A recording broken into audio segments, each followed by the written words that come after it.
Olá, galerinha do sexto ano, tudo bom com vocês? Olha só, nesta quinta-feira eu não posso estar presente em sala de aula, então pensei em gravar um vídeo explicando o que vocês irão fazer neste dia, certo?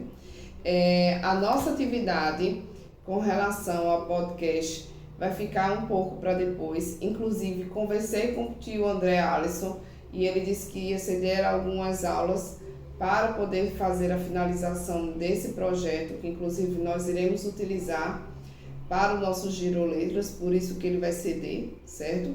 E aí, no momento de hoje, o que vocês irão fazer? Vocês irão fazer a leitura do tema 11, certo? Teatro, Origem e Espaço. Vocês irão fazer leitura das páginas 121 a 128. São textos bem curtos, certo? Falando um pouco sobre a questão do surgimento do teatro, das artes cênicas, os tipos de palcos que vocês podem encontrar, né, em diversos lugares. Inclusive na nossa escola tem um e eu quero ver depois se vocês vão descobrir qual é o tipo de palco que tem na nossa escola.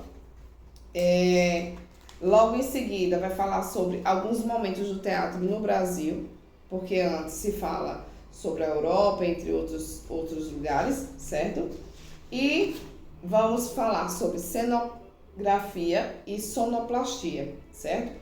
Quando for na próxima semana, eu vou me aprofundar um pouco mais sobre esse assunto, vou refletir um pouquinho com vocês sobre ele, certo? E aí, o que a gente vai fazer depois? Depois que eu fizer a leitura, no livro mesmo, certo? Vocês irão fazer o exercício da página 129, tá? Aí, nessa atividade do 129, está pedindo para que você crie um cenário.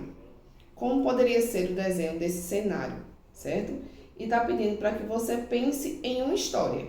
Então, aí a história vai depender de cada um, tá? Então, cada um pode pensar numa história. Por exemplo, a história do Chapeuzinho Vermelho. Como é que poderia ser o cenário? A história de Peter Pan. Como é que seria o cenário? Então, depois que vocês pensarem na história, vocês vão poder colocar, certo, a sua imaginação neste desenho. Por enquanto, ele vai ser feito no livro, tá? Não tem como eu entregar os cadernos de desenho de vocês. Essa atividade vai ser feita no livro.